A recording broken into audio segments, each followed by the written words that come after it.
Jadi kepala bin ingin ngasih pantun sedikit. Gimana pantun? Perut lapar mintanya nasi. Cakep. Makan lauk sambal terasi. Cakep. Jaga bangsa dengan toleransi. Tapi jangan sekedar komoditi. MUI itu ke depan kalau bicara apapun terkait dengan halal, tentang haram, itu jangan dilepaskan dalam konteks politik Islam. Kalau kita belajar studi-studi tentang politik Islam, berpartisipasi secara politik, ngurus negara, ngurus dan bangsa, itu kewajiban, Pak. Wajib. Karena memang tidak ada dalam klausul fikih maupun apapun yang mengatakan bahwa kalau orang itu tidak menggunakan hak pilih itu kemudian menjadi haram, itu nggak ada. Tapi kalau klausul menggunakan hak pilih itu wajib ada. Tapi memang memori publik itu ketika bicara tentang istimewa ulama, ini tentu istimewa ulamanya agak beda dengan istimewa ulama yang lain. Mengingat ini adalah pentolan-pentolan yang dulu berada di garda terdepan. Pilkada DKI Jakarta berada di garda terdepan dalam Pilpres 2019, Pak. Ya.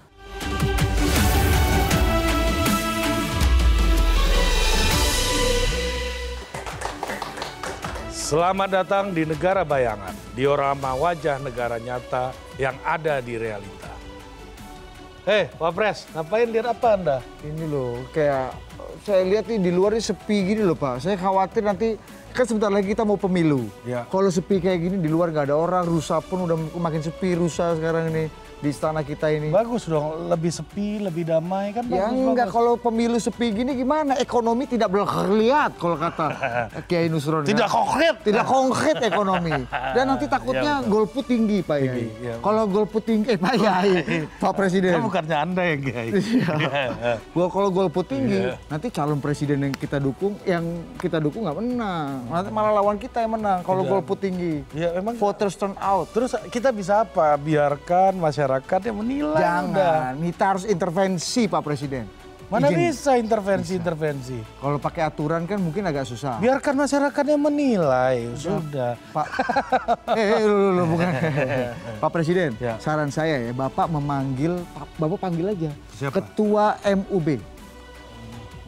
Siapa itu? Majelis Ulama Bayangan. Oh ada ya, kita punya juga ya kita. Ada. Ini istimewa ulamanya ya, untuk bisa bikin fatwa haram aja Pak kalau golput Pak. Jadi sekalian aja diharamin aja. Orang kan kadang-kadang lebih takut sama fatwa Pak daripada takut sama aturan. Oh gitu. Iya. Ya kita coba aja lah, kali aja bisa ya. Iya, Bapak setuju kan? Ya kalau Anda yang kompori ya saya sur juga. Iya, karena ini kemauan rakyat Iya, Pak. Dan itu kayak jokes minggu lalu. Iya, dan ini konstitusional. Ingat Pak, Bapak tidak akan didemo. Betul. Jangan biarkan masyarakat yang menilai. Kan MUB masyarakat. Iya, Ya, masyarakat ke masyarakat. Meskipun dia diarahkan. Iya. Biasanya saya juga jadi dewan pengarah di situ. Iya, kalau bisa diarahkan. Iya, betul. Oke, kita akan saksikan ya apa saja yang terjadi minggu ini gitu ya. Tapi setelah kita lihat OBB, Bapak tahu OBB? Bumper namanya, bumper. Oh, bumper. Berikut ini. OBB.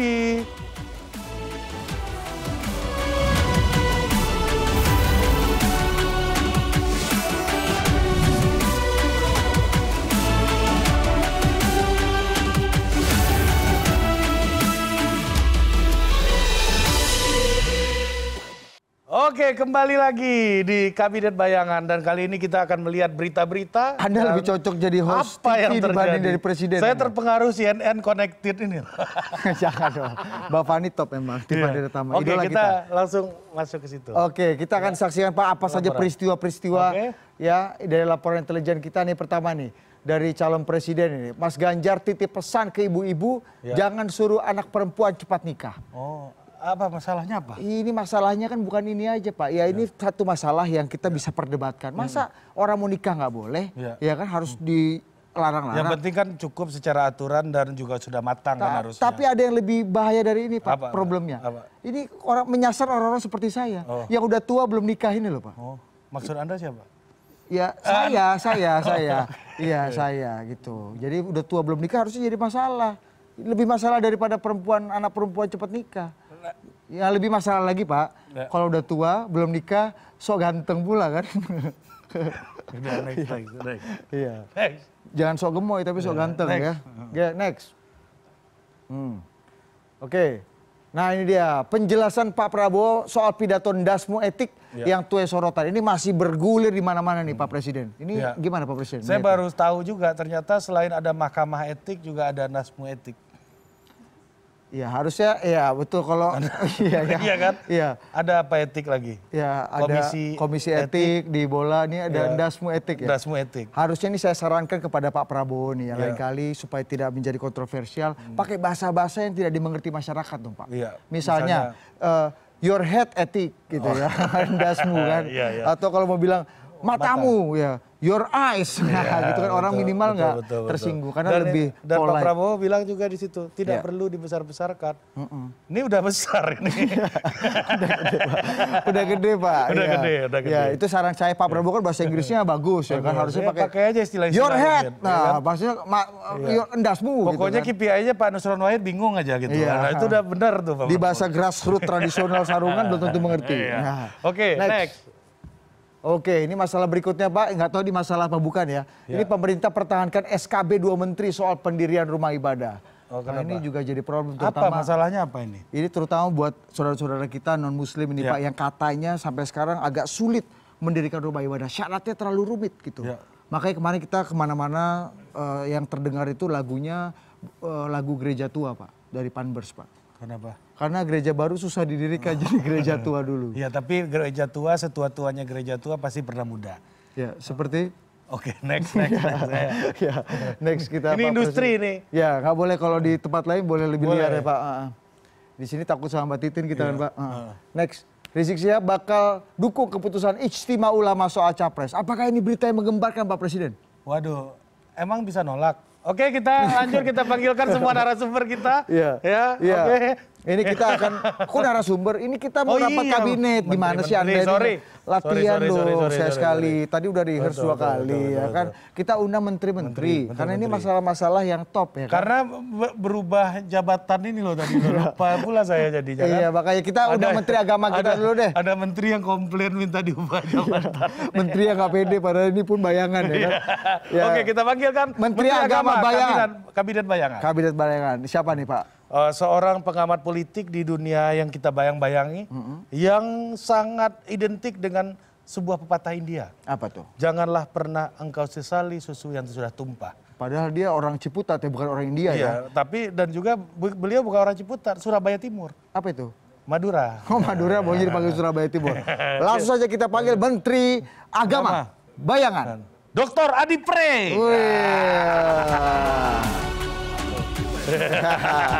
Jalan gemoy dong, nggak bisa. Silakan. Kalau Prof EG di situ tuh kemarin. Ya, silakan. Ya, Anda kan Menteri Agama kita kan. Nah, situ. Siapkan ini ya, baca-bacaan yang sohih ya. Ya. Yang berikutnya. Yang berikutnya adalah ini Menteri Agama, enggak. Bukan, Kepala BIN semua mintanya. Kepala BIP. Kepala BIP. Ya kita, kalau tadi kan kita bicara agama nih. Yang berikut ini karena tadi maunya agama tapi digeser ya. Karena intelijen kan ngurusin semuanya. Ya, makanya menurut info yang saya dapat, Kepala BIN ini adalah jabatan yang nggak mungkin ditolak oleh orang. Iya. Iya kan? Kalau satu ini, kalau Menteri Agama ada yang nolak. Ada yang terbukti nolak. pada hari ini ada yang nolak. Ada protes malah, bukan hanya nolak. Iya. Oke, kita akan panggilkan Kepala Badan Intelijen Bayangan dari Anies Baswedan. Siapa lagi kalau bukan? Ini orang yang sangat fasih ya. Agamanya fasih nih. Betul. Dan beliau lebih cocok jadi Menteri Agama sebenarnya. Iya. Dia cocok 2 bos. Menteri Agama sama Menteri SDM juga cocok. Iya. Karena dia sangat mengikuti harga komoditas dunia ini. Trennya main investment gitu ya. Enggak, lebih ke ekstraktif ya. Iya. Kita panggilkan. Iya, Kepala Badan Intelijen Bayangan Anies Baswedan, Habib Abu Bakar. Pang.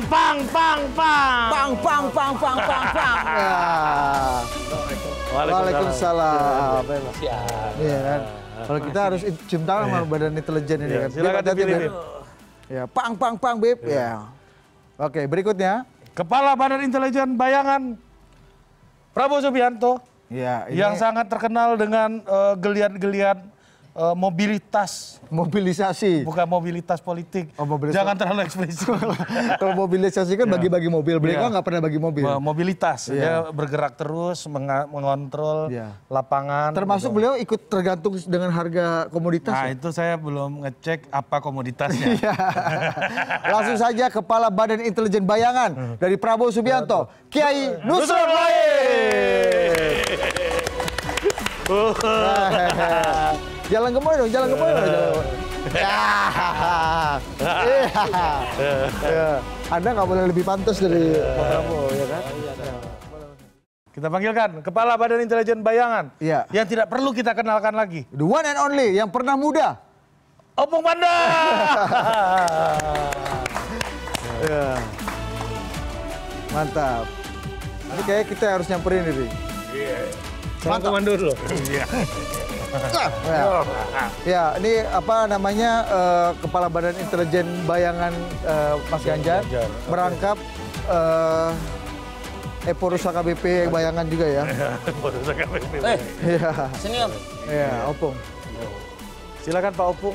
Ya, ini kita banyak nih masalah-masalah nih Pak Siap. Kepala Cuma Intel. kita harus selesaikan bersama.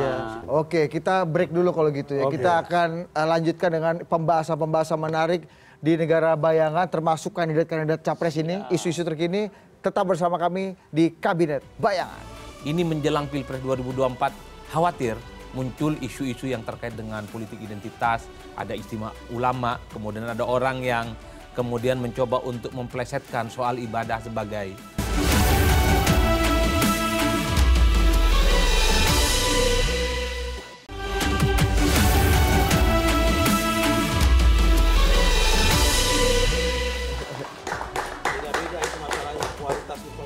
Oh gitu ya Pak Yai. Oke, Oh. kita mainkan dulu ya. Pak Yai udah mau berpendapat Harus kita aja. potong dulu Bos Agabaya. Nyebut-nyebut alamat soalnya Pak Yai.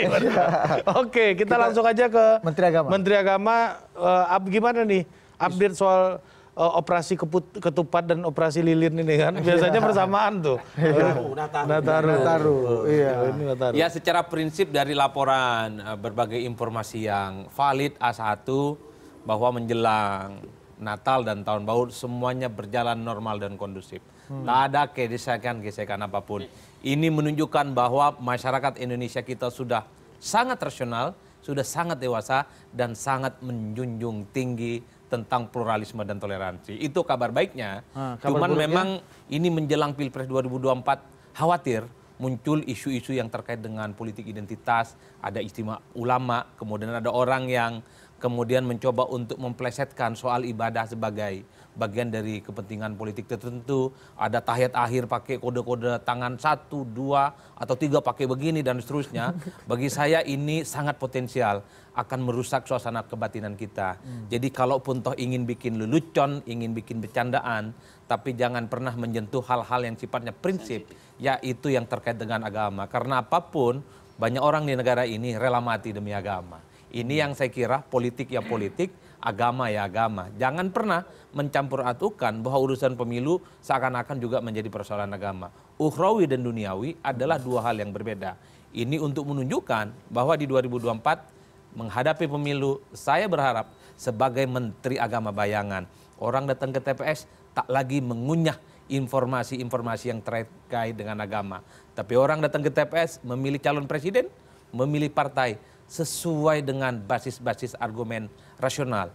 Lihat rekam jejak mereka, lihat kerjaan mereka selama menjadi pemimpin di Republik ini. Apakah mereka layak untuk kita pilih sebagai Presiden Republik Indonesia? Saya kira di situ kabar agak kurang menyenangkannya. Kurang sedap, Karena ya? khawatir, agak kurang sedap. Tapi kita berharap masyarakat kita saat ini tak bisa diprovokasi, tidak bisa diintervensi hanya dengan isu-isu yang menurut saya sampai hari ini berbasiskan agama. Nggak kondusif, nggak nyaman. Satu, dari segi elektoral ternyata jualan agama itu nggak laku. Itu menunjukkan masyarakat datang ke TPS sudah mulai rasional dan semakin terbuka. Melihat rekam jejaknya. Politik yang berdasiskan identitas, khususnya agama, ini akhirnya akan membelah masyarakat kita. Seperti Pilpres 2019 yang lalu, atau seperti Pilkada 2017 yang disebut dengan minhum dan minna. Golongan kau dan golonganku, itu tak baik dalam politik.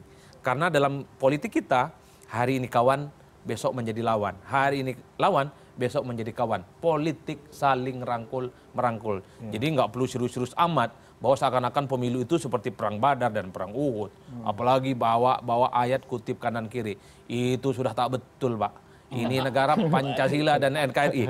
Kita memiliki prinsip dan moderasi beragama yang harus tegak dan santun di atas semua golongan. Oh, kalau dulu mantap itu sudah tidak? Udah top itu. Ini Menteri Agama 4 periode apa 5 periode? Ya Anda kalau mau jadi kepala intelijen juga bisa juga kita kasih. Katanya lebih paten nih, kata beliau. Jadi Bisa rangkap Anda ini. kalau dulu kan ada partai Tuhan, partai setan segala macam itu ya Pak Menteri ya. Sekarang udah Anda lihat udah begini ya. Sudah hilang. Ya. Iya. Nggak boleh begini lagi, nggak boleh begini, nggak boleh begini. Sudah boleh lah. baca amin, Kalau mau segala bikin macam. lelucon yang agak sedikit menurut saya mencerdaskan dan tidak menimbulkan kegaduhan. Untuk apa sih pemilu kita ini sampai segitu-gitunya ribut gitu loh, Pak. Gimana, Ini yang- Bib? Iya. Saya melihat memang semakin waktu hari mendekati akhir daripada pemilu, sisa 56 hari. Jadi banyak hal-hal yang kadang-kadang di luar nalar. Karena semangatnya ingin memenangkan paslonnya.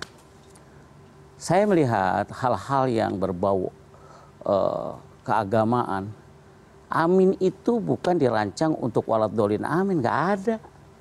Kebetulan aja Anies amin, Anies Muhaimin. Nggak ada pikiran dalam, tapi menjadi satu hal berkembang seakan-akan amin itu semacam hal tersendiri gitu ya.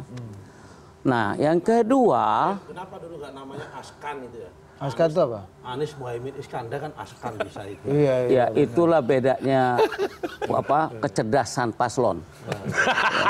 Jadi kecerdasan paslon itu menggambarkan bahwa setiap apa yang diungkap itu akan menjadi nilai market publik yang kuat, ya.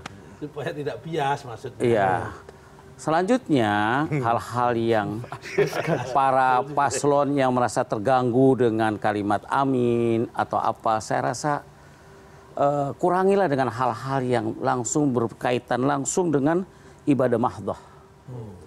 Ibadah mahdhah ini artinya ibadah yang langsung untuk keseharian. Ya.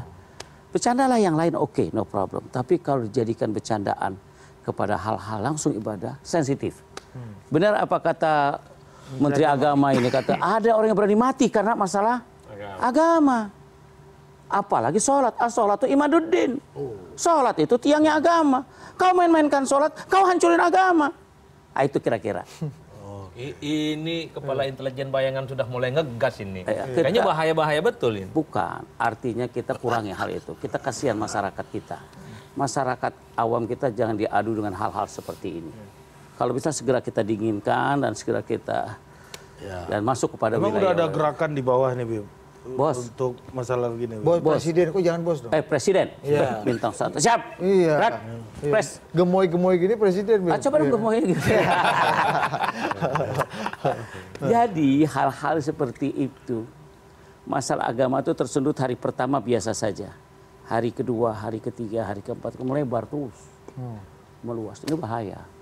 Maka segera diantisipasi sebagai mendinginkan Udah mahir banget mengamati itu, Bib. setiap kita kalau bisa mengamankan hal-hal Mengamati ini eskalasi. yang akan menjadi Politik agama eskalasi. ini. Gitu. Nah, itu. Jadi hal yang paling pokok menurut saya di hari terakhir-terakhir itu. Masalahnya kan gini, Bib. Hal-hal seperti tadi kan kita tidak inginkan bersama lah menjadi kontroversi. Tapi kan bisa dijadikan senjata politik. Jadi alat politik yang soheh. Kalau katanya Pak Yai, konkret. Nah, ini konkret ini. Gimana, Bib? Ya. Apakah ada yang memanfaatkan ini juga, Bib? Untuk menaikkan eskalasi Dalam dari politik, senjata politik? setiap hal-hal kejadian itu akan menjadi mata pencarian suara. Mengerikan. Istilahnya mata pencarian. Jadi kalau kita salah-salah langkah dalam berstatement, berkata, bertindak, berungkap, akan terjadi buah simalakama kepada dirinya sendiri. Ya, akan jadi beban. Akhirnya kita sarankan kepada semua paslon, kurangilah hal-hal yang menyangkut itu. Cari bahasa yang lain. Emang gara-gara itu kalau kita bicarakan masalah agama jadi hancur. Inilah yang dianggap ternyata identitas itu penting. Makanya orang pakai politik identitas. Oh, Gitu. jadi Sekarang kalau disekarang ke politik identitas itu siapa? Yang diarahkan tuh umat Islam, identitas. Siapa yang dimaksud identitas? Dari dulu yang namanya identitas, kita terus punya identitas. Ada Yong Jawa, identitas. Ada orang Batak kayak Pandana Baban, senior kita. Identitas. Ada orang dari Madura mana? Mana? Ini Madura Itu dari Kudus. Dia Kudus. Jadi semua itu daerah. Dan itu adalah identitas kita. Begitulah waktu MPR dulu. Ada golongan ini, golongan itu, dan sebagainya. Oke. Oke, Bib. Pak Yai. Silakan, Pak Yai. Apa, Pak Ini Presiden? soal eskalasi isu-isu yang panas ini. Menteri Agama kita udah kasih laporan, udah ada Isu petikan. sebetulnya itu tidak perlu dibesar-besarkan dan tidak perlu dipanas-panaskan kalau tidak ada orang yang menaikkan suhu kompornya itu. Suhu kompor. Suhu kompornya itu dinalakan. Eskalasinya dinaikkan. Ya, sebetulnya kan statement itu kan statement yang menurut saya kan mengutip, menceritakan di depan publik, mengutip apa yang disampaikan oleh tokoh agama. Namanya UAS, UAS itu siapa? Ustadz Abdus Somad. Kan ada di kutipannya itu mengatakan sekarang ini, ya nggak usah saya sebut, ya kan itu. Di kantor-kantor, kalau habis walad dolin itu banyak yang diam. Biasanya kan kalau dulu kan walad dolin langsung amin gitu loh. Tapi karena amin sekarang udah dipelesetkan seakan-akan menjadi konotasi mendukung tertentu, ya kan, dukungannya kepala bin bayangan tadi ini, Habib Abu Bakar, maka terus banyak yang diem. Termasuk juga tasahud, kalau tahiyat, asyhadu alla ilaha illallah begini kan. Nah ada yang kemudian saking ini ada yang begini, itu kan dia menceritakan sambil mengutip apa yang disampaikan oleh Ustadz Abdus Somad. Jadi sekarang tinggal kita pahami saja konteksnya ketika menyampaikan itu kayak apa. Ya kalau mau masalah, kalau niatnya baik sih semua tuh harus dilihat pada sudut pandang positif. Tapi kalau memang ini tahun politik ya pasti ada yang nanti katakan udah diakui sama Habib kan, dijadikan mata pencarian mencari suara. Bahkan kalau bagus bisa jadi padat karya ini Pak. Ya kan kita udah sepakat, gak usah menggunakan model-model begitu. Gitu. Carilah mata pencarian yang lain. Ya gitu. Mata pencarian yang lain gitu. Kayak nggak ada contoh yang lain aja. Kalau saya kan selalu ngomong, kalau saya karena saya pendukung 02 kan, saya mengatakan kalau doa amin, amin boleh, tapi ditambah amin ya robbal alamin. Ya tetap amin. Ya kan amin ya robbal alamin. Lengkap jadi amin ya rabbal alamin. Karena amin ini itu ada maknanya, amin itu makna. Ya, istajib dakwati. Doai, itu maknanya itu. Kabulkanlah doaku. Itu ya. Bukan amin itu Anies Muhaimin, itu kan orang yang otak-atik gatuk aja itu. Makanya nanti saya tanyakan kenapa kok dulunya makanya amin itu. Kok bukan Askan itu kan. Anies Muhaimin Iskandar kan Askan bisa itu. Nah, kan bisa juga Askan begitu kan. Tapi ya sudah. Jadi di tim kita itu nggak ada pikiran amin tadinya itu adalah dolin amin, nggak ada. Belakangan baru ngeh. Gitu. Masuk nih barang itu. Masuk nih barang. Cocok nih barang. Cocok marketable. Berkelas. Dolin amin. Jadi kalau begitu amin akhirnya KPU tidak ada walad dolin amin lagi, tidak ada doa amin, ada meninggikan cipta. Ya aminnya dalam hati udah. Ya. Iya.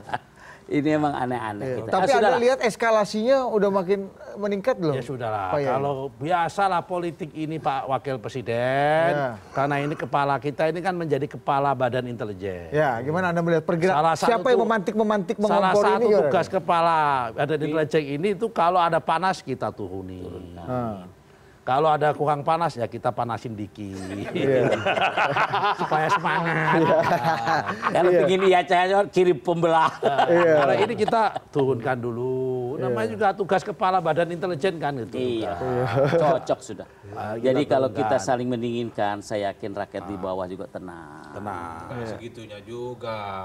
Ini kan pemilu bukan majlis taklim. Memang harus ada kompetisinya. Jadi harus ada bikin ribut juga. Betul. Kalau mau jujur sebenarnya yang ribut-ribut ini kan ada rekayasa ketersinggungan. Yang Rekayasa ramai gaduh. ketersinggungan itu gimana? Rekayasa itu gimana? Iya, over Artinya pura-pura engineering dong. namanya. Jadi ada satu istilah dalam tradisi politik kita itu belakangan yang disebut dengan rekayasa ketersinggungan. orang mendadak pura-pura tersinggung, padahal nggak tersinggung sesungguhnya. Makanya itu dibutuhkan tabayun. Betul, karena itu demi mata pencaharian elektabilitas. Bukan, makanya saya bilang segala sesuatu yang diawali yang sensitif itu kelihatannya enak hari pertama ini belum terlalu jauh. Kita lihat besok hari kedua. Kita lihat hari ketiga. Itu kan yang direkayasa kata Menteri Agama kita ini. Bukan itu rekayasa, itu emosional yang terbentuk. Tapi sebetulnya ya kalau kemudian Itu dengan sendirinya berarti ya? Iya. saya itu nggak perlu lah. Nggak Kalau usah kemudian didahului dengan tabayun dulu. Tabayun lah orangnya dipanggil diajak tabayun. Apa sih maksudnya? Maksudnya menceritakan UAS sama menceritakan itu yang podcastnya itu kan menyebar di mana-mana diceritakan. Yang podcast sama salah satu capres itu ya. Iya, diceritakan. Siapa capresnya itu? Oh ya. Capresnya ini Habib Abu Bakar. Oh berarti dari sini berarti ini ya asal muasal apinya ini sebenarnya. Bukan Karena- api. bukan maksudnya Statement itu muncul statementnya. pertama kali muncul dari situ. Ini kemudian produk derivatifnya lah ya. kurang lebih. dikutip gitu loh. Jadi kalau yang ngutip itu tokoh ngutip itu ini capresnya beliau sama UAS nggak ada ribut. Tapi gantian yang ngutip ini kenapa kemudian diributin? Udahlah sama-sama ini kita dinginkan, kita Kalau tabayunkan. saya sih happy sedang dingin. Ya kan, kita Tapi rakyat ini tabayunkan. kita harus pandai sebagai bin harus mampu mengendalikan. Nah, Habib Abu Bakar sebagai tokoh, ya kan, sebagai Habib, ya kan, harus mampu membuat tabayun bersama, tabayun jamaah namanya ini. Kepala BIN Kita Mas Ganjar, ya, nanti kita tanya di segmen Bukan yang berikutnya. saya tahu itu BIN itu mata dan telinganya presiden. Dialah yang memberikan masukan, dialah yang memberikan ini kepada presiden. Tapi tadi saya sebagai orang Kristen terus terang aja sangat menikmati Indonesia ini begitu rukunnya antar agama gitu loh. Saya bikin gereja di Mampang, dengar dulu, yang bikin gereja itu yang bantu banyak Orang Islam. Jan Farid. Gitu. Saya baru kawin, honeymoon saya di Kudus, di tempatnya Subhan. Oh, tempat saya dong. Iya, di pesantrennya saya honeymoon. Jadi hubungan-hubungan itu sudah kita nikmati indah. Terus? Ya, dan ibu saya sekolah di Padang Panjang. Jangan-jangan hamilnya di Kudus juga. Dengar dulu, bukan. Hamilnya. Ya, enggak, bapakku di Solo, jadi mereka ketemu di. Jadi ibu itu sekolah guru di Padang Panjang. Dialah yang mengajari ke kita kenapa ada sholat, kenapa ada wudu, kenapa itu azan, kenapa itu puasa. Dalam kami berkembang bermasyarakat sangat friendly dengan Islam. Toleransi. Karena sudah diajari. Iya. Itu kenapa mereka 3 kali membersihkan ini, kenapa mereka azan, mereka ini. Nikmat, Jadi indah gitu loh. Iya. Persaudaraan kita itu bukan main. Maka saya tidak begitu percaya atau yakin ada begitu besar pengaruh untuk memecah belah.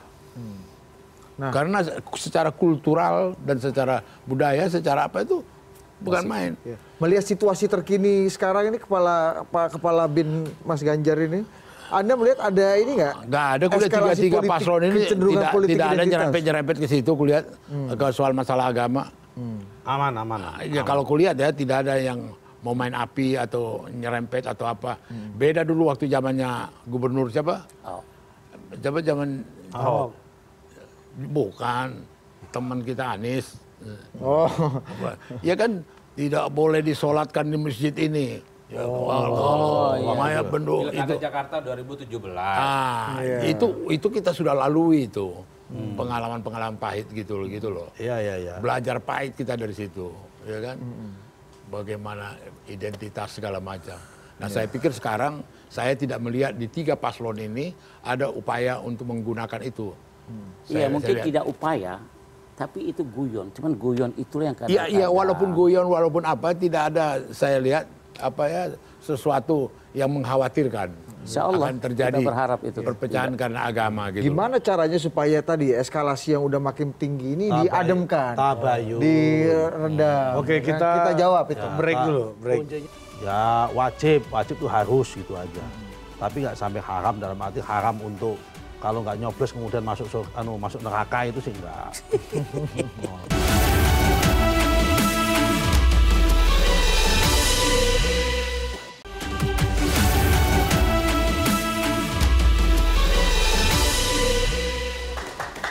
Oke, kita kembali lagi di Kabinet Bayangan dan Alhamdulillah kalau tadi ya sama-sama mengademkan. sama-sama mengademkan ya. Bip, Kita ya. ini ada sebuah artikel yang bisa kita baca. Munculkan Pak Gentur. Ya, ini betul. MUI golput di pemilu 2024 haram. Nah, ini apa? Ini ada Motivasinya nih kira-kira apa ini, Pak?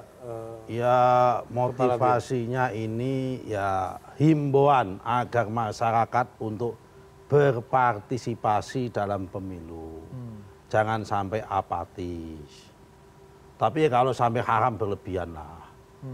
Ya pokoknya himbauan supaya berpartisipasi. Ya wajib itu harus gitu aja. Tapi nggak sampai haram dalam arti haram untuk kalau nggak nyoblos kemudian masuk masuk neraka itu sih enggak. Terus Dalam haram arti apa ini maknanya supaya himbauan secara aktif supaya masyarakat itu untuk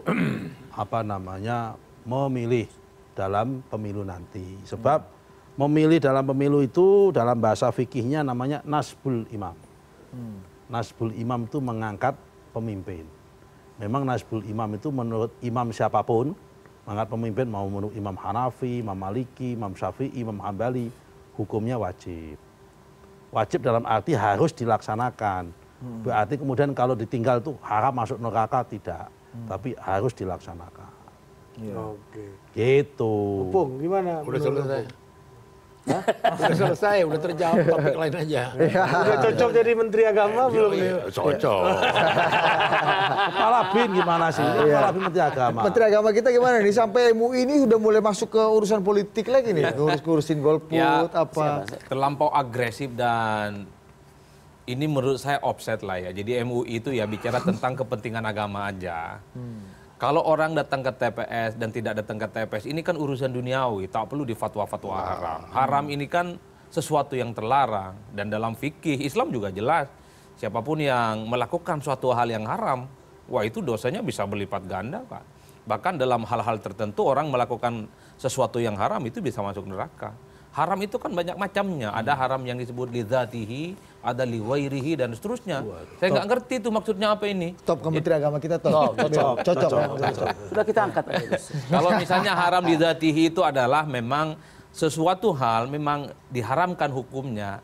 Seperti zatnya misalnya kita itu tak boleh makan bangkai dan seterusnya. Itu kan memang tak boleh, Pak. Kalau liwairihi misalnya jual beli yang kemudian hanya menguntungkan salah satu kelompok dan merugikan orang lain. Itu jelas, Pak. Oleh karena itu saya nggak nemu dalil kemudian orang nggak datang ke TPS difatwakan itu dengan haram. Kalau mau sebenarnya MUI itu ngasih imbauan, minta endorsement, disampaikan kepada Menteri Agama dan Menteri yang lain yang tak datang ke TPS misalnya didenda loh, Pak. Kayak di negara-negara sebelah, dendanya 1 juta, 2 juta, 3 juta. Ini kan untuk menekan angka golput itu bisa berkurang. Bukan dengan haram dan nggak haram. Haram ini urusan surga dan neraka, Pak. Ngeri betul kita. Jangan-jangan umur kita yang 35 tahun, ini pahalanya akan habis gara-gara tak datang ke TPS. Macam apa pula ini, Pak? Ini sudah mengkapling-kapling surga dan neraka. Baina Madura wal Medan. Nah, baina Madura wal Medan ini. Jadi kalau saya menangkap ya, urusan fatwa begini nih, udahlah, ilmunya mungkin dia lebih dalam. Ya, dia udah bisa mengeluarkan apa semua. Tapi intinya sebenarnya ingin menyatakan pentingnya keterlibatan dalam mencari suara dalam pemilu, memberikan suara supaya tidak ada golput. Artinya dia juga ingin demokrasi itu berjalan dengan baik dan kepentingan suara untuk umat pun juga ada. Jadi di sini kelihatannya kalau kita menilai bahwa itu juga salah, itu majelis ulama. Dia yang berdosa. Tetapi yang namanya majelis ulama memang menyatakan fatwa. Gitu. Nah, silakan saja bertanggung jawab fatwanya. Intinya kalau saya menangkap ada 2 hal. Pertama adalah ingin semua terlibat dalam demokrasi. Yang kedua ikut ya menyuarakan kepentingan suara umat tidak hilang. Itulah kira-kira saya lihat. Nah, Opung, kalau di zaman Orde Baru dulu gimana orang partisipasi pemilih Golkar ini kan banyak juga dulu kan? Dicoblos sendiri dulu. Dan satu lagi, relasi antara negara dengan lembaga-lembaga keagamaan ini terutama kaitan dengan politik. Kalau dilihat secara objektif, tidak ada dipakai bisa jadi referensi selama Orde Baru. Karena pemilihan itu pemilihan yang betul-betul diatur, diintervensi dengan kekuatan-kekuatan tertentu. Dalam hal ini waktu itu ABRI, birokrasi, ya. Dan itu, jadi nggak ada nggak ada ruang sedikit pun untuk dipakai itu jadi contoh, gitu loh. You bisa bayangkan Ahmad Lamun di Sulawesi Selatan, besok pemilu hari ini dia udah bisa tentukan 60% Golkar. Ali Sadikin baru selesai memilih suara jam 11 malam, dia jam 4 sudah, gitu loh. Belum lagi Muhammad Nur di Jawa Timur. Belum, jadi itu nggak referensi, gitu loh. Kalau menurut saya nggak ada satu jadi studi banding. Nah, tapi 99 partisipasi tinggi banget. Loh iya, setelah reformasi, setelah arus bawah, setelah masyarakat semua mengapakan, menaruh kepercayaan kepada demokrasi, gitu loh. Nah, apa kuncinya yang membuat partisipasi politik itu Mereka naik? ingin pembaharuan, ingin perubahan, ingin apa, ingin sesuatu. Iya, ada sesuatu suasana yang lebih baru lagi, ya kan? Hari ini nggak ada momentumnya Pak Yai, sehingga MUI begitu agresif sampai pakai fatwa. Saya ini husnudon saja. Ya, cakep itu kan. Husnudon saja. Kalau momentum pasti ada. Selama 5 tahun ini kan momentum politik itu pasti rakyat itu pasti datang ke TPS. Ya. Tapi mungkin ini kan kekhawatiran dari MUI supaya apa? Supaya umat Islam itu ikut bertanggung jawab dengan cara berpartisipasi dalam pemilu ini. Ya. Makanya tadi saya katakan ini sih berlebihan kalau wajib, tapi ya sudah kita husnudon, kita maknai wajib, tapi kalau sampai tidak melaksanakan, nggak sampai menimbulkan haram masuk neraka itu tidak. Ini namanya wajib dalam konteks wajib bernegara. Bukan wajib dalam konteks ibadah mahdhoh tadi disampaikan oleh oleh Habib Abu Bakar, atau konteks haram li zatihi tadi itu dalam konteks hukum makan bangkai dan sebagainya, nggak sampai selevel itu. Ini hanya seruan moral. Namanya fatwa itu apa sih? Pertama, fatwa itu tidak wajib untuk diikuti. Namanya fatwa. Kedua, yang namanya fatwa itu kan himbauan moral, moral suasion. Boleh diikuti, boleh tidak. Karena itu kalau dalam konteks Islam itu ada fatwa imam ini, imam ini, imam ini, imam ini, dan sebagainya. Dan antara satu fatwa dengan fatwa lain itu pasti berbeda-beda. Artinya kalau diikuti baik, tergantung bagaimana itu diterima oleh pengikut-pengikutnya begitu. Tapi saya kira seruannya positif. Iya, saya menangkap juga begitu. Jadi sebenarnya ini Semangatnya positif. intinya dia ingin mengajak, ya Allah, nih jadikan pemilu ini yang hidup.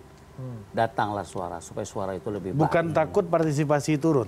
Ya ada itulah, makanya jangan sampai partisipasi turun. Apa indikasinya membuat kita bisa Jadi itu semacam motivasi lah kira-kira partisipasi itu akan intinya. turun gitu. Motivasi lah untuk menyemangatkan semua hadir ke pemilu. Itu saja. Soal haram dan sebagainya, itu tanggung jawab dia sebagai majelis ulama. Bang Adi Pray, emang sudah. ada indikasi partisipasi politik akan menurun ketika pemilu ini, Bang? Enggak ada. Pasca reformasi itu tingkat partisipasi kita tinggi betul, Pak. Di atas 80% ya? Iya, di atas 80. Nah, Sudah kalau bagus Orde Baru itu bukan partisipasi, tapi mirip sebagai mobilisasi, digerakkan. Bahkan ada intimidasi. Orang dipaksa dalam tanda kutip. Mobilisasi dikasih mobil dong, Mbak. Bagi-bagi Jadi mobil. ada syai'un-syai'unnya di situ. Nah, syai'un-syai'unnya itu banyak. Bisa digerakkan dengan berbagai macam instrumen negara, seperti birokrasi, aparatus pemerintah, termasuk juga ada intimidasi dan seterusnya. Pasca reformasi 99 sampai 2019 yang lalu, tingkat partisipasi kita itu hampir nyentuh langit yang ke-7, Sidratul Muntaha. Itu partisipasi apa mobilisasi? Partisipasi. Pak Menak, Partisipasi. zaman Orde Baru itu baik. Ada tolong menolongnya. Karena Yang nggak datang nyoblos jadi coblos. ya. Dan itu Dan lembaga survei nggak laku ya waktu itu ya, Pak. Dalam tanda kutip dong, itu bisa pakai dalil tawanu. Ya kan itu. tolong menolong itu. Tawanu alal birri. Betul nggak Bang? Iya, betul. Ya, bagi saya tingkat partisipasi kita tinggi lah. Nah, saya sebagai Menteri Agama punya kepentingan.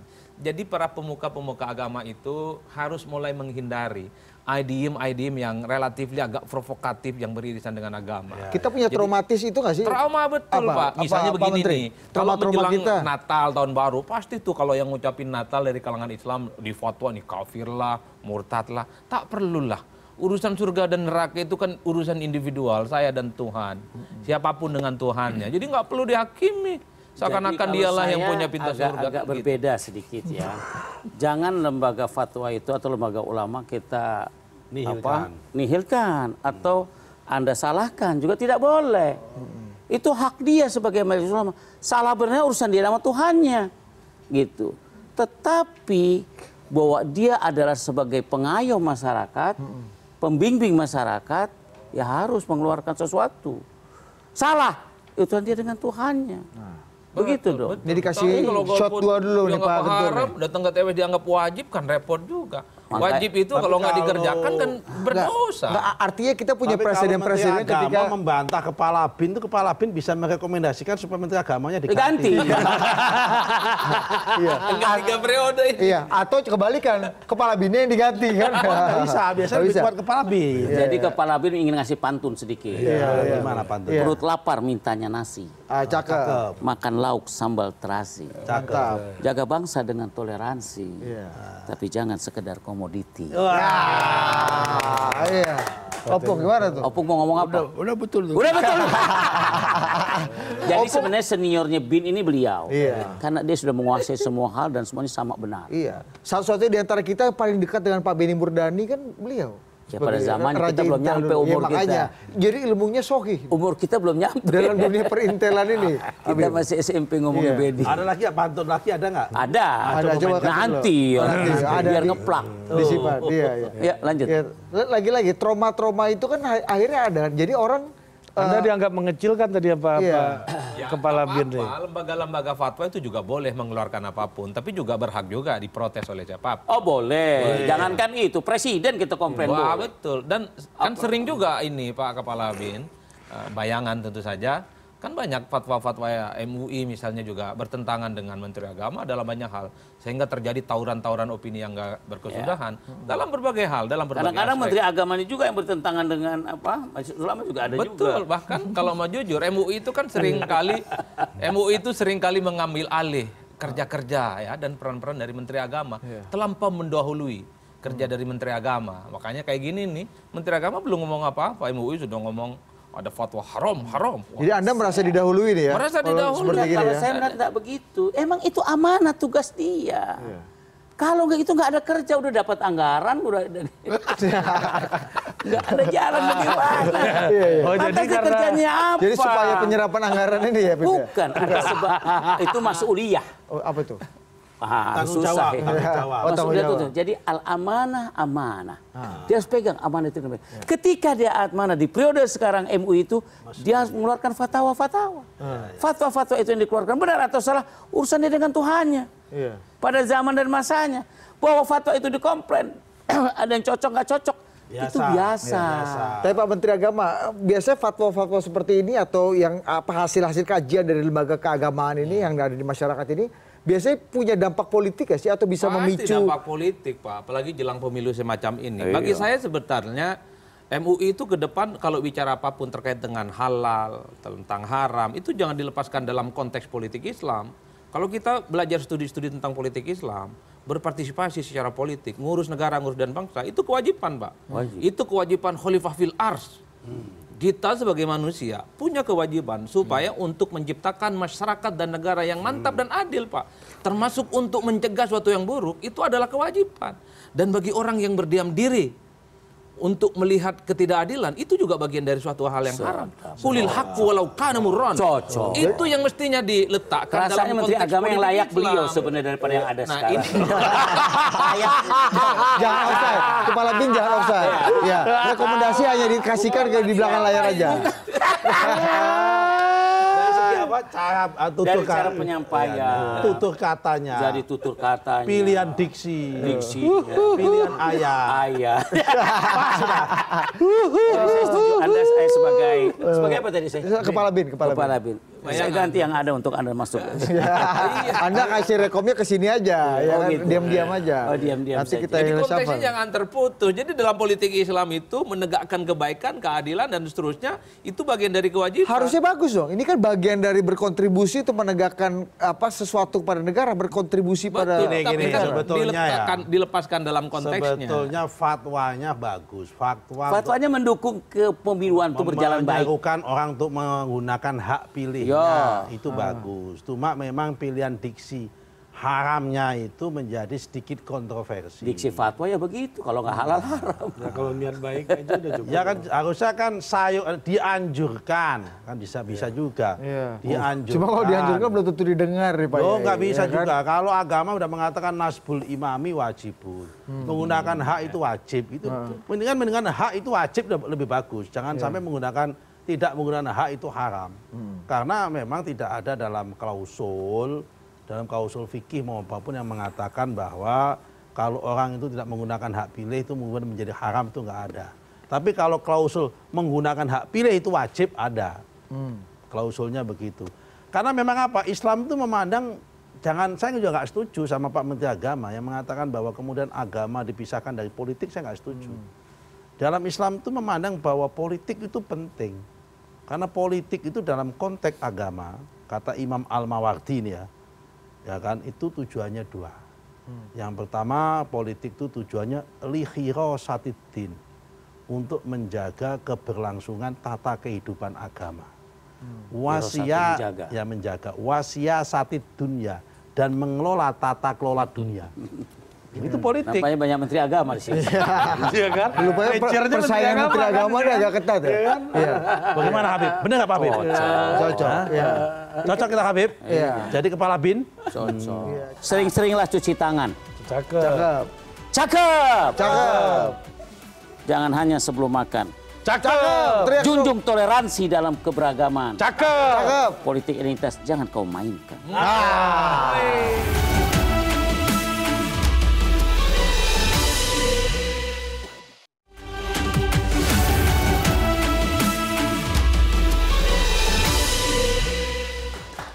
Nah, ini agak nyambung tadi. Oke, kali ini ulama masuk dalam variabel lagi nih, Bib, dalam urusan politik ini. Ini laporan intelijen kita, Bib Sukron punya laporannya, kita dengarkan dulu. Timnas Amin soal fakta integritas Ijtima Ulama katanya rangkul semua kalangan. Nah, kata Bang Sauki ini ya nggak apa-apa dong, kan nggak jauh dari visi misi Amin yang merangkul semua kalangan. Oh iya ya, kalau dipikir-pikir benar juga, itu kan tandanya merangkul semua kalangan ya. Iya, semua kalangan dirangkul. Tapi kalau dipikir-pikir lagi ya, Mas Anies kayak CLBK nih. CLBK. Itu Pak Presiden juga, tuh ya. Paten juga laporan BIP ini. Bib Sukron Ya, ya. Ada ijtima lagi nih Kita katanya. lempar dulu ke Menteri Menteri Agama kita. Ini Masalah Ijtima ulama lagi nih. Tapi ngomong-ngomong Presiden kita nggak tegas ini, sedikit-sedikit dilempar sama menterinya ini. Loh, Presiden. kita kan rapat kabinet. Nanti keputusan Di akhir kita nanti Pak Kiai. Gitu. Arahan tuh di akhir. kalau presiden kurang tegas, di akhir. Organisasi biasa. Dulu kan PKB sebelum Muhaimin dijadikan sebagai wakilnya Anies juga ada istimewa ulama. Dari kalangan NU ada PKB dan seterusnya. Biasa, ini adalah organisasi politik biasa yang kemudian memberikan dukungan politiknya kepada Anies dan Muhaimin. Kenapa tidak terlampau ribut? Karena memang satu, momentumnya sudah lewat ya. Orang tak lagi menjadikan istimewa ulama itu sebagai satu mercusuar dan momok yang menakutkan yang dianggap mampu mengkatalisasi satu isu politik yang kedua memang resource-nya harus diakui mulai agak sedikit melemah, tidak sekuat yang dulu. Dan yang ketiga memang orang juga sudah tidak melihat bagaimana di 2024 itu seserem 2019 dan 2017 Pak. Ini yang saya kira kenapa ketika ada ijtima ulama, deklarasi dukung salah satu paslon, orang ya biasa-biasa saja. Kayak ormas yang tiap hari dukung Ganjar, dukung Prabowo dan dukung Anies gitu ya. Jadi resultante dan gerakan politiknya sudah dianggap biasa-biasa saja. Ini ibarat organisasi politik sudah tidak dianggap terlampau memiliki kekuatan dan resource politik ya untuk mobilisasi dukungan-dukungan. Entah nanti di pergerakan politiknya seperti apa. Tapi memang memori publik itu ketika bicara tentang istimewa ulama, ini tentu istimewa ulamanya agak beda dengan istimewa ulama yang lain. Mengingat ini adalah pentolan-pentolan yang dulu berada di garda terdepan. Pilkada DKI Jakarta berada di garda terdepan dalam Pilpres 2019, Pak. Khawatir ini diulang, khawatir isu yang berbasiskan sentimen keagamaan itu justru akan menjadi kayu bakar politik yang akan membelah masyarakat. Tapi rasa-rasanya untuk 2024 isu seperti ini sudah wassalam. Isu agama, isu identitas ini sudah tak laku untuk dijadikan sebagai cocok tanam elektabilitas, Pak. Itu menurut saya. Yang laku untuk cocok tanam elektabilitas itu yang gratis-gratis, kuliah gratis, susu gratis, makan gratis, nikah gratis, sunat gratis, nambah istri gratis. Artinya itu yang negara berperang. laku. Negara berperang. Tapi gratis Jadi, jangan Tapi kenapa dipakai terus Pak Menteri? Iya. Iya Pak Menteri Agama, kenapa ketika Anda bilang udah nggak begitu relevan, kenapa terus dipakai gitu, digunakan jadi tadi Anda bilang komoditas? Dalam pemilihan presiden secara langsung, one man one vote, satu suara itu penting, Pak. Tak mungkin ada 10 tanpa angka 1. Tak mungkin ada 1000 tanpa angka 1. Jadi istimewa ulama sekecil apapun mereka, tidak sekuat yang dulu, tetaplah penting. Mencari 1 suara, 10 suara, 5.000 suara, itu tak gampang, Pak. Kata orang Madura, tak mungkin ada 10 kalau tak ada 1 yang 4 lipat itu, Pak. Satunya yang harus 4 lipat itu. Makanya orang Madura itu dari dulu memang tak pernah mau jadi saksi. Karena 1 itu bisa jadi 1000. Karena ngitungnya diulang-ulang, Pak. Oh, 1. Itu original benar. Iya, itu gimana Bib? Coba kasih komentar dulu. Ini pasangan Anda Mas Anies ini. Jadi begini, istimewa ulama itu adalah bagian daripada ikhtiar dari kelompok Amin ini mendapat daya dukung. Ini jurus lama ini, Bu. Jurus lama lagi diulang ya. Loh, bukan jurus lama, ini berarti fenomena yang tetap berjalan. Atau dia udah istilah kata sudah dingin, sudah tidak terlalu berpengaruh, itu urusan lain. Dan bisa jadi juga nanti ada istimewa ulama di kalangan paslon 2, ada paslon 3, kan ulamanya banyak juga. Cuman memang getarannya tidak seperti tahun kemarin. Harus diakui. Itu yang maksudnya ada pengakuan itu. Iya ada, tidak itu. Udah betul loh ya. Itu yang Menteri Agama pengen dengar.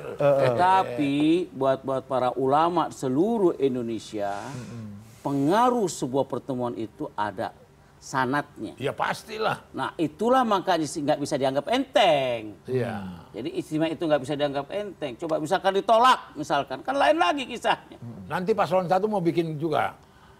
Apa? Paslon 1 dia. Apa? Iya, sudah. Ini udah ketinggalan berita nih Opung. Iya. Udah lewat ini Opung. Udah taken. Sudah selesai. Jadi di cerita sudah Enggak, informasi intelijen bayangannya beda-beda. beda-beda. Oh berarti masih ada info ke mana-mana Oh nih? beda, ini intelijennya beda mazhab soalnya. Tapi gini, Habib, Ya. ini kalau kita lihat ini di dalam acara istimewa ini salah satu eksponennya Pak Yusuf Martak ini bilang bahwa alhamdulillah kita bersyukur kehadirat Allah. Allah lebih cinta dan menyayangi kita, menyelamatkan kita dari pasangan calon yang memang sudah ada indikasi akan mengkhianati kita. Dihindari dari pengkhianat-pengkhianat. Ini maksudnya Sudah ada pengalaman. gimana nih? Siapa yang berkhianati dan apa konteks pengkhianatannya gimana? Sebenarnya untuk diceritakan kayak apa istilahnya? Istilahnya apa udah tahu tapi belaga nggak tahu apa istilahnya. Kura-kura dalam perahu. Kura-kura dalam perahu. Belaga pilon. Belaga pelango. Yang dulu disebut ini, Ya. yang dulu disebut ini penumpang gelap. Iya, jadi intinya. Apa yang maksud di pengkhianatannya apa nih maksudnya? Iya, itu kejadian nggak usah diungkap lah. Kalau mau diungkap nanti paslon itulah berceritakan lebih ngerti. Oh maksudnya? Jadi artinya. Saya nggak tahu, saya pendukung Jokowi. Iya sudah kalau gitu. Artinya bahwa dia sudah lelah ketika istilah ulama diarahkan kepada sesuatu ternyata tidak bisa menjalankan amanah dengan baik. Gitu. Iya. Itu Siapa Pak Prabowo siapa? maksudnya? Ya terjemahannya silakan. Enggak, saya nanya Habib. Saya nggak mau berani berbicara karena itu kan namanya terjemahan. Kenapa takut bicara, Habib? Jangan, tafsir tuh bisa jalan-jalan lain. Iya. Iya, jalan. Tapi kenapa misalnya konteksnya dalam pengkhianatan ini kan dalam politik ini kan kalau kata Opung terakhir Bisa ini jalan agak-agak, biasa iya, aja. Bisa jalan kan biasa. Tapi kalau pengkhianatan ini kan agak sesuatu hal yang Nanti kita serius. tanya Yusuf Marta apa terjemahannya. Coba. Nanti Anda panggil Sumatera. Mungkin dulu barengan di luar panas-panasan jadi oposisi. Ini korangkulan menjadi bagian dari satu kolam koalisi. Mungkin begitu ya Bib ya? Ya, nama terjemahkan. Jadi kalau menurut pandangan saya bahwa sebuah istimewa ulama untuk pencegahan itu ada pengaruh di lingkungannya. Jadi setiap itu ada lingkungannya. Ini istimewa ulama ada lingkungan sendiri. Pengaruh untuk Jawa Barat, untuk pengaruh untuk Jawa Tengah, untuk pengaruh untuk Jawa Timur. Nah itu. Adapun masalah pengkhianatan silakan tanya Ami Sukmarta nanti apa terjemahannya. Oke? Saya kasih pantunnya dari perspektif tertutup ya. Belum. Enggak, saya mau kasih aja dulu. Sering-seringlah cuci tangan. Cakep. Cakep. Jangan hanya sebelum makan. Cakep. Junjung toleransi dalam keberagaman. Cakep. Politik identitas jangan kau mainkan. Dapat pesan dari beliau nih. Ya, dikasih pesan ya, politik identitas jangan kau mainkan. Tapi pendukungnya memainkan. Jangan mundur lagi di cerita tutup sudah. Ini nabok cilih tangan loh Gus. Jadi kalau menurut saya soal istimewa ulama itu, ya itu haknya yang bersangkutan. Membuat istimewa, membuat apa. Tapi yang pasti kumpulan para ulama itu adalah kumpulan yang tidak mencerminkan seluruh dan mayoritas ulama di Indonesia. Bahwa mereka punya, teman-teman punya pengaruh di lingkungannya, ya mungkin ya juga. Ya, artinya kita juga nggak usah menganggap enteng. Itu satu lembaga yang ada di Indonesia. Ya, tapi, satu kekayaan sebuah tapi organisasi. saya malah bersyukur dengan adanya istimewa itu. Kenapa? Karena saya tahu persis. Antara kutub ulama yang melakukan istimewa itu dengan kutub ulama yang ada di sini, yang ada di pendukungnya ini, katakanlah yang mayoritas NU, yang dulunya itu ada di Pak Jokowi dan ini hari ini diklaim oleh Mas Muhaimin, itu sulit bos bertemu bos. Nah sulit bos, sehingga ada kayak semacam minyak sama air. Idza ijtama'a bainahuma gulliba, mana itu kita belum tahu. Pahim tum pahimna bainas sama wal lubang sumur. Bainas sama was sumber minyak. Sehingga ini menggunakan. Jadi kita ambilkan. Jadi begini. Jadi begini. Gimana? Pemetaan Anda yang kemudian aku jadi juga tidak terlalu tertarik kalau membelah sesuatu istimewa dengan istimewa lainnya. Kita ini anak bangsa. Kasih itu persatuan yang baik. Habib kan tadi sudah mengatakan. Jadi begini maksud kalau saya. ada paslon lain membuat istimewa lain kan Nah, boleh-boleh. silakan sudah jalan, Ya tapi kan? jangan diungkap keterbelahannya. Kita sudah ada, alhamdulillah. Hampir mayoritas ulama-ulama itu juga memberikan fatwa dan mendukung pada paslon kita juga ada. Sama dong ke kami juga. Semua. Jadi artinya apa? Ini tidak istimewa Jadi ulama ini dari tidak tunggal. bidang agama ini memang harus bidang agama. Jangan keterbelahan. Tidak tunggal. Gitu. Kalau begini Sehingga memang- masing-masing ulama hari ini, inilah semua kandidat paslon yang ada ini, semua hari ini dekat dengan ulama semua. Pak Prabowo, apalagi Pak Gibran dekat dengan ulama. Bisa nggak saya pahami bahwa inilah yang disebut politik identitas. Ini juga dekat dengan Jadi, ulama paslonnya. Semua dekat, semua. Kita semangat ukhuwah. Iya. Semuanya dekat. Puji Tuhan. Benar itu. Semuanya dekat. Jadi maksud saya gini. Siapa yang meragukan? Mas Ganjar kurang juga sama Pak Mahfud dekat juga. Ini semuanya udahlah, semuanya ini didukung para ulama. Tapi semua. ada narasi pengkhianat ini gimana? Berarti ada presiden pengkhianatan. Begini, ini masalah sudut pandang. Kalau Pak Prabowo itu dulu bersama dengan teman-teman itu ya. Tapi karena ada kebutuhan bangsa dan negara demi kebersatuan, demi kerukunan, mendamaikan masa lalu demi menyamakan masa depan, kemudian bergabung dengan Pak Jokowi demi kebersatuan, itu ya justru malah bagi kami, saya tambah cinta dengan Pak Prabowo. Kenapa? Mau mengalah dan legowo demi bangsa dan negara. Jangan dituduh berkhianat ya. Iya kan, ada pihak-pihak tertentu yang mengatakan itu khianat, ya silahkan. Berarti orang-orang yang menuduh itu sebagai pengkhianatan, berarti orang yang tidak suka dengan adanya kerukunan, kebersatuan ada juga yang nuduh dan Pak Jokowi sebagainya. pengkhianat juga ada kan. Hah? Yang nuduh Pak Jokowi pengkhianat. Tanya Opung kalau itu. Soal pengkhianat ini gimana, Bung? Apa? Pengkhianatan ini Tidak usah jadi isu. dibicarakan lah, itu dirasakan aja. Tidak usah dibicarakan. Bang Menteri. Makin berat ini tanggung jawab Menteri Agama ke depan ya. Semoga bisa 3 periode. Ini tentu untuk 3 periode apa nih? 3 periode Menteri. Oh, boleh. Kalau itu iya, boleh. Konstitusional. Jangan keburu-keburu reaksioner begitu. Iya. Enggak, Beratnya. bukan apa-apa karena kami pengen. Mengidentifikasi istimewa ulama yang kredibel dan tak kredibel. Mengidentifikasi istimewa ulama yang swasta dan negeri. Ini penting, Pak. Udahlah, masing-masing punya hak untuk membuat istimewa.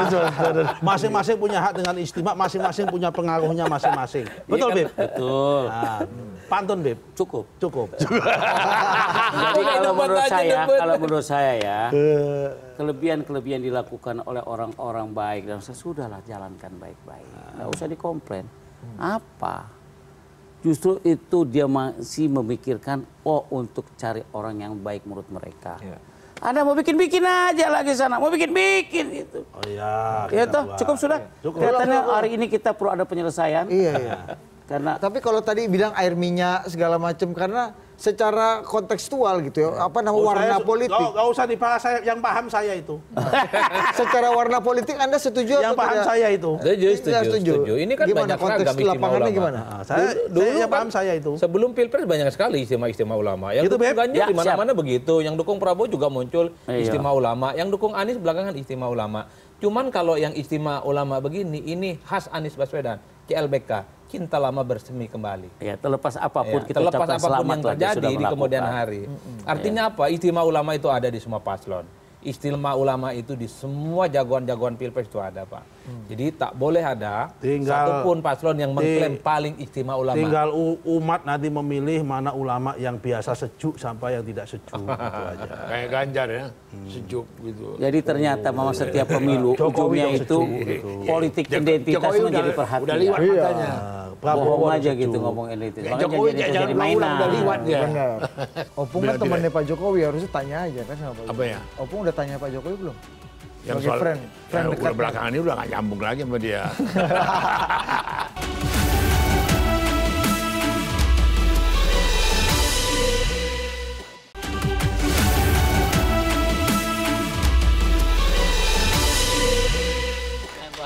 Ya. Oke. Memang di rapat kabinet ini kalau kamera mati ini pembahasan agak liar ya. Langsung Pak baku Presiden atur, ya. langsung baku atur. Langsung, karena kompromi. Itu waktu-waktunya baku atur, nah karena udah banyak yang baku atur, kita dengarkan laporan dari Badan Intelijen Bayangan atau BIN. Silakan BIN. Prof Mahfud bilang banyak suami terjerat kasus korupsi karena istrinya tidak baik.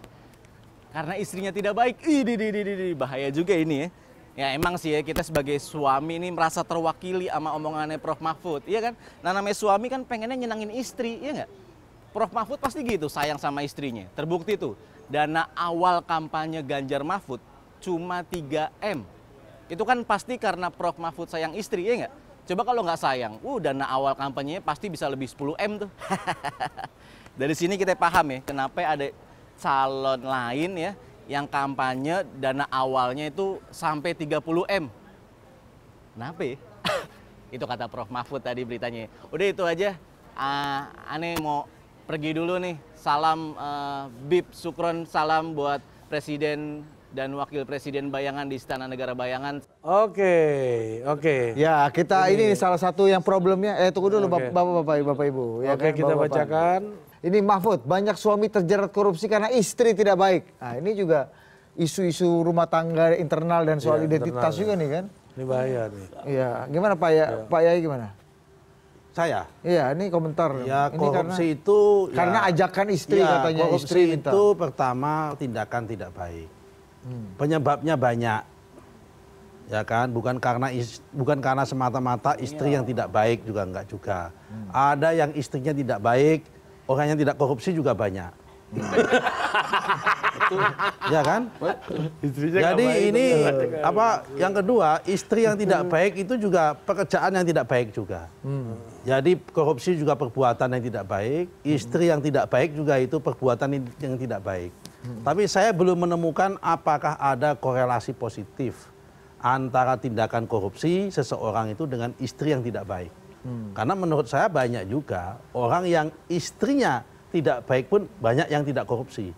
Sebaliknya juga banyak orang yang korupsi, istrinya baik-baik juga banyak. Ya kan? Atau kalau istri ternyata di luar punya istri yang lain, kita nggak ngerti juga seperti itu. Nah jadi ini sebetulnya nggak bisa dibuat generalisasi kalau soal ini. Jadi korupsi ya memang itu perbuatan kejahatan akibat keserakahan umat manusia.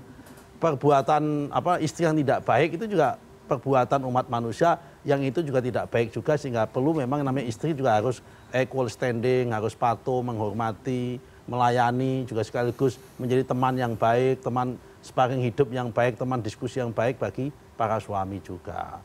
Jadi sesungguhnya di sini jangan dikait-kaitkan lah antara perbuatan korupsi dengan istri yang tidak baik maupun istri yang baik. Perbuatan korupsi itu adalah one thing, satu perbuatan tersendiri. Istri baik maupun tidak baik itu adalah perbuatan yang lain. Perbuatan adalah satu hal yang lain lagi. Gitu. Tapi katanya kalau demand-nya terlalu tinggi dari dalam rumah tangga ini juga bisa memantik ini. Ya nggak usah dipenuhin. Berarti itu kalau ada sampai begitu kan berarti dia tidak bisa dalam tanda petik memimpin memimpin istrinya. Ini masalah skill aja nih, Pak. Iya kan memimpin istrinya, skill. Ini pengertiannya sederhana ini. Jadi kalau mau bicara soal korupsi diingatkan sebagainya, ya sama dengan menjadi pertanyaan besar sekarang. Ya. Kenapa bisa bertahun-tahun ceritanya siapa nih Menteri Pertanian? Kemudian BTS. Nah, satu lagi BTS itu apa? Joni Plate. Tentu ingin tahu di mana irjennya waktu itu, di mana BPK-nya, di mana BPKP-nya. Kok sampai bertahun-tahun dan triliun? Nah, disinilah terus terang di sini Jokowi dalam hal ini lemah. Ya kan, dia tidak ingatkan, tidak berjalan gitu loh. Apa ini jangan-jangan ada hubungannya sama Pak Ganjar bilang penegakan hukum kita nih nilainya 5 juga nih? Oh iya betul. Ya betul 5 lah itu. 5 apa? Untuk kalau lihat kelakuan ini ya 5. Yang 5. Jadi gini ya, kenapa bisa bertahun-tahun terjadi Menteri Pertanian? Di mana BPKP, di mana BPK, di mana Inspektur Jenderal? Bagaimana Presiden mengendalikan itu? Gitu loh. Tapi kan itu kan menterinya koalisinya itu. Lo bukan Habib Abu Bakar. Mau koalisi. Ini yang disebut tadi. Apa tuh? Ini bukan soal menterinya koalisi apa? Bukan. Ya. BTS sama itu kan. Soal korupsi ini soal karakter orang. Komisi 3. Mau istri baik, istri nggak baik. Kalau korupsi ya korupsi aja. Iya, yang mau saya katakan tadi. Maksud saya begini. Ada orang yang mengingatkan, ada orang yang memberitahukan, yang kemudian ada unsur pencegahan untuk tidak terjadi lebih parah lagi. Itu aja. Jangan-jangan Pak Mahfud ini ngomong di depan para ibu-ibu mungkin, sehingga hati-hati bahwa istri itu sangat mempengaruhi keinginan suami. Itu bisa jadi. Tapi saya nggak tahu apanya. Cuma salah satu item. Tapi nggak bisa kita mengeneralisir seorang istri enak aja. Yang istrinya 4, 3, 2, 1 aja belum tentu ada korupsi. Ini pengalaman ini. Coba tanya Kiai ini yang udah pengalaman itu mengerti ruh mengatur rumah tangga yang terbaik. Bukan pengalaman 1, 2, 3. Nggak pengalaman berumah tangga panjang. Jadi saya nggak sepakat paslon dalam pilpres ini 3. Saya nggak sepakat kalau hanya menginikan seorang istri. Oh kejam sekali itu. Kenapa topik ini kita angkat nih Pak Kepala BIN? Karena ini ada hubungannya juga sama yang tadi, karena menyangkut dengan identitas. Tadi kan masalah keagamaan, relasi yang sangat privat. Ini istri kan juga soal sangat privat. Jadi soal perempuan. Jadi ginilah, perempuan yang korupsi ini penyakit manusia, perbuatan, tindakan kejahatan ada manusia. Kesempatan dan ada peluang. Ya kan, kejahatan manusia. Pertama ada kesempatan, kedua ada peluang, ketiga ada motif keserakahan. Ada kesempatan, ada peluang. Kalau orang itu nggak punya motif keserakahan, imannya kuat. Ini sampai bawa-bawa urusan rumah tangga ini gimana Pak Menteri Agama? Ini kan ya memang ini menunjukkan Mahfud MD ini adalah orang yang dulu disebut Gus Dur, sebagai orang yang memang peluru tanpa kendali, ngomong aja isi dapur ini kan. Kan yang paling penting kata Gus Nusron itu jangan memperbanyak istri aja, atau ada dalil yang mengatakan bahwa istrinya banyak potensi melakukan korupsi. Yang penting jangan itu yang disebut. Ini kan salah satu variabel, ada benarnya juga, tapi mungkin variabelnya sedikit. Kan ada dimensi lain, ada kesempatan, ada abuse of power dan seterusnya. Dan nggak boleh dong langsung mengadreskan istri. Oh nggak boleh. Makanya kalau saya sebagai Menteri itu Agama, oknum, istri oknum. Nanti lama-lama begini, orang kok lama-lama loh. Ini kan istri tidak baik. Istri nggak baik itu apa yang galak misal begitu kan dapat lagi nanti. Produk derivatifnya banyak ya. Iya. Repot nanti kalau begitu. Tapi enggak, kenapa? gini. Coba. Pak Presiden dan Wakil Presiden. Jadi persoalan korupsi itu tak kenal agama orang, tak kenal tingkat tinggi dan rendahnya pendidikan orang, tak kenal umur orang, dan tak kenal jenis kelamin orang. Udah banyak kok yang juga perempuan terkait dengan korupsi. Laki-laki juga banyak kok, profesor juga kena kok. Ahli hukum aja. Yang yang ahli hukum juga begitu. Kalau kata orang Banten yang gelarnya LC juga kena. Tapi memang jadi kalau gelarnya LC itu bukan LC, LC. Gitu. Ini Menteri Agamanya harus paham juga. Gimana? Indonesia-nya lengkap. BPK-nya kena juga. MK-nya kena Itu juga. yang di TV itu, yang di TV. KPK-nya juga kena juga. Jadi kayaknya semua lini hukum itu menikmati korupsi itu. Ini jadi permasalahan. Dan ada hubungannya sama istri apa enggak itu? Saya masih tidak berani menyatakan istri sebagai fenomena. Paling tidak ya tema itu melekat sama dia, tema anti korupsi. Bahwa ini ada kalimat yang keluar mengenai ini, kita juga bisa dielaborasi lagi apa pemahaman dia mengenai itu gitu loh. Jadi cuma pada kesempatan ini kita berharap sama kampanye anti korupsi itu terus, walaupun pemilu, walaupun pilpres, walaupun apa. Ini hari korupsi internasional belum lama. Iya. Dan juga lebih tereliminasi lah masalah korupsi ini. Ini nggak masuk politik identitas tadi ya, Pung? Ya kan identitas itu kan ranah pribadi, ranah yang sangat privat, kemudian dijadikan komoditas kalau kata kepala BIN ini kita. Mata pencaharian. Mata pencaharian. Jadi gini ya, isu korupsi kemudian berkembang dianggap tuduhan korupsi itu sebenarnya ada satu keterbukaan. Itu yang itu yang kita minim.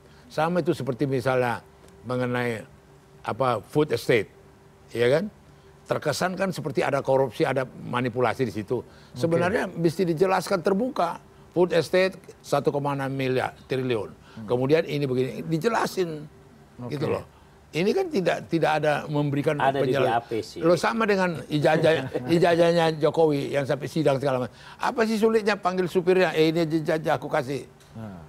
Kasihan aku lihat orang bersidang berhari-hari masalah ijazah itu, ijazah Jokowi, dan harus kemudian dipenjarakan karena dituduh. Opung kan temannya Pak Jokowi, harusnya tanya aja kan sama Pak Jokowi. Apa ya? Opung udah tanya Pak Jokowi belum? Yang soal friend udah belakangan ini udah nggak nyambung lagi sama dia. Udah nggak nyambung lagi sama Jokowi. Unfriend. Udah nggak nyambung lagi. Jadi yang kita khawatir presiden di periode 1 tahun terakhir itu kritik, banyak contoh. Kritis. Soekarno juga waktu jatuh, Soeharto juga waktu jatuh. Nah kita berharap sebenarnya kawan ini jangan mengulangi itu, cantik gitu loh. 9 tahun dia sudah bagus. Di tahun ini lebih bagus lagi. Jadi ini udah dimulai anaknya lah, apanya lah, MK lah gitu loh. Itu harus kita berani mengingatkan dia. Jadi harus berani mengingatkan Jokowi. Sudah dilakukan? Sudah dilakukan. Soal apa ini? Didengerin soal mengingatkan partisipasi untuk yang baik, ngerti nggak kau? Jokowi udah paten kan, udah paten. Apa? Jokowi paten. Pada 9 tahun paten. Nah terakhir ini pun masih paten. Enggak. Sekarang ini karena nggak mendukung paslonnya Opung bilang nggak paten. Enggak juga. Enggak juga. Enggak ada kaitannya dengan dukungan. Enggak paten ya? Kurang paten. Kalau ada caci makian kepada kita hadapi dengan senyuman. Sadar. Sebagaimana lagunya Dani Dewa. Hadapi dengan senyuman. Aku nggak dilanjutin juga. Masuk nada kenapa langsung flat lagi?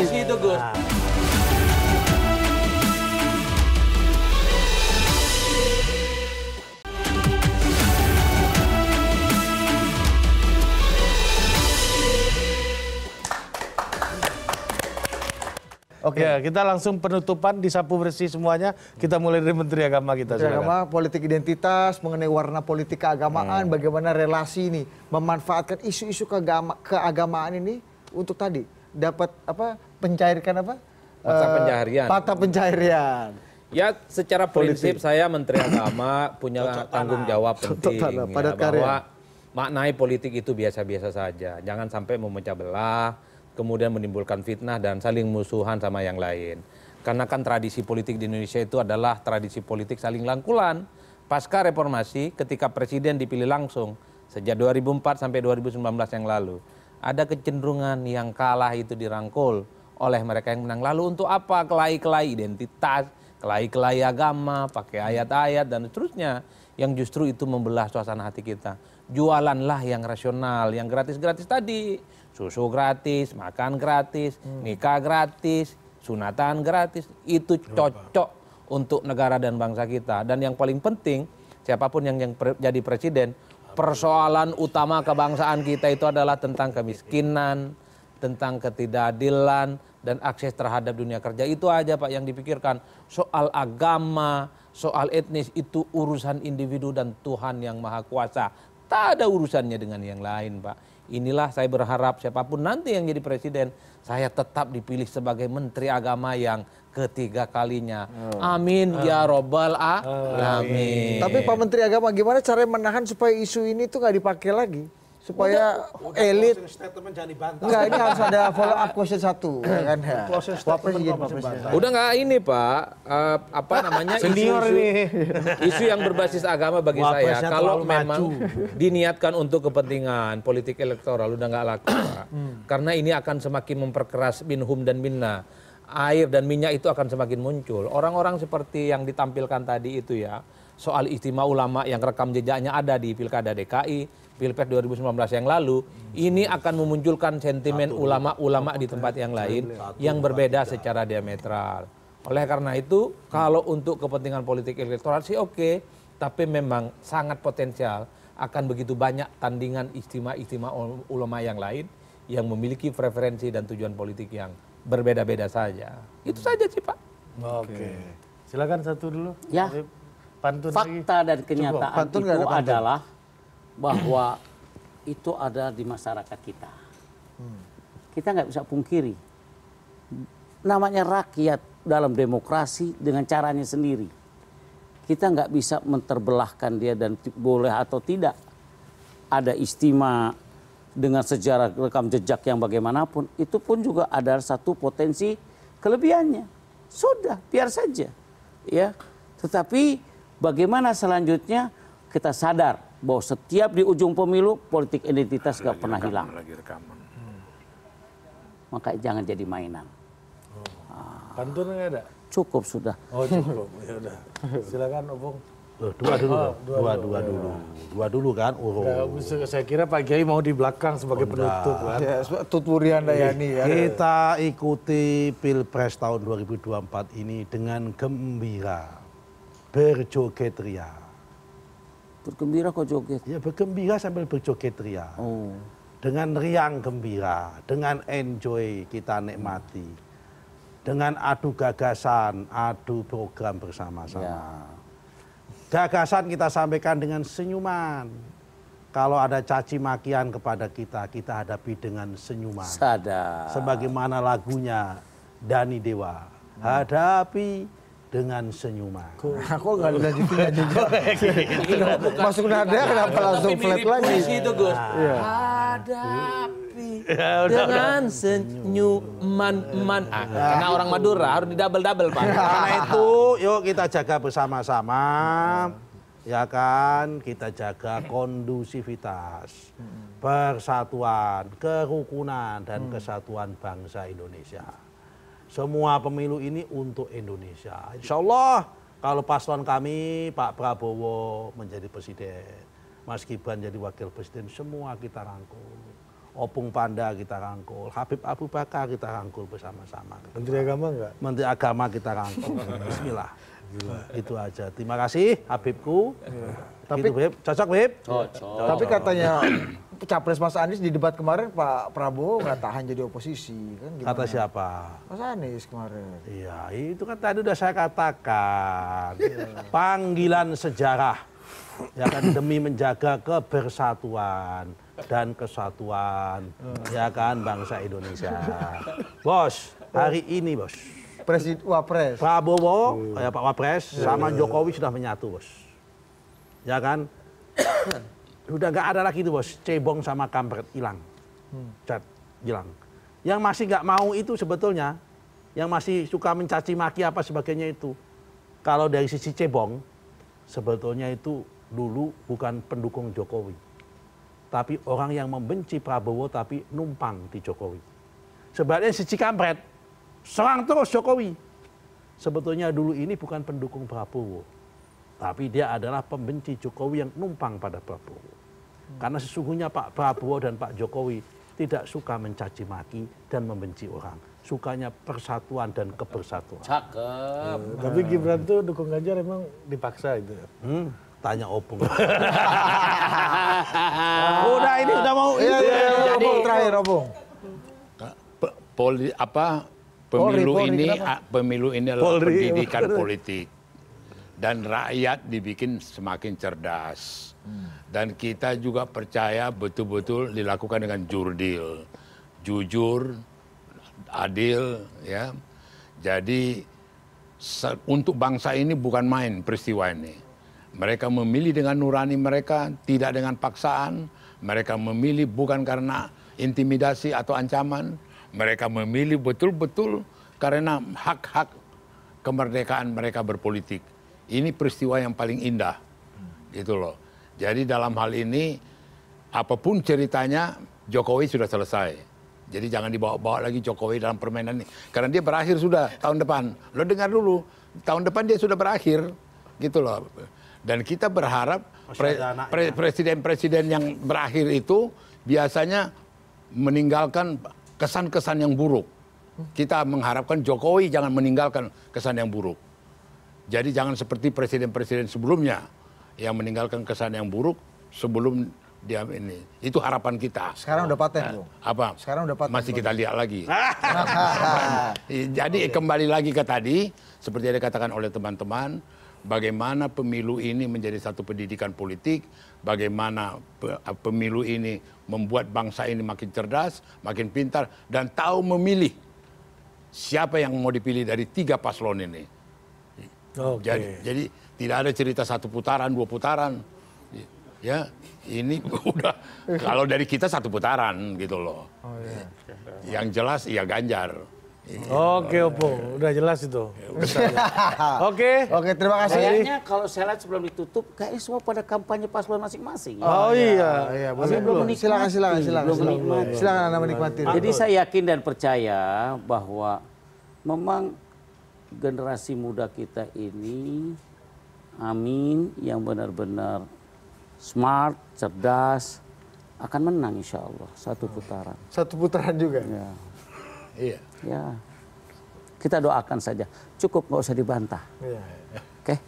Mantap juga nih. Udah ngomong. Udah ya. Udah ngomong nggak usah ini. Menteri Agama udah nggak mau kampanye ya? Cukup. Udah cukup. Anda nggak mau program KUA gratis gitu nggak mau? Atau nikah. Nanti kalau sudah 3 periode. Yang jelas itu Habib itu bisa gemuk gitu karena susunya gratis nanti. Ya salah. Ya kita mainkan dulu. Iya. Oke, terima kasih Kepala Badan Intelijen Opung, Kepala Badan Intelijen Nusron Wahid, Kepala Badan Intelijen Habib Abu, dan Menteri Agama 3 periode. Kalau kami masih jadi presiden, belum kabar. Ya, demikian Kabinet Bayangan pada hari ini. Sampai jumpa di Kabinet Bayangan berikutnya. Adios. Adios. Oke.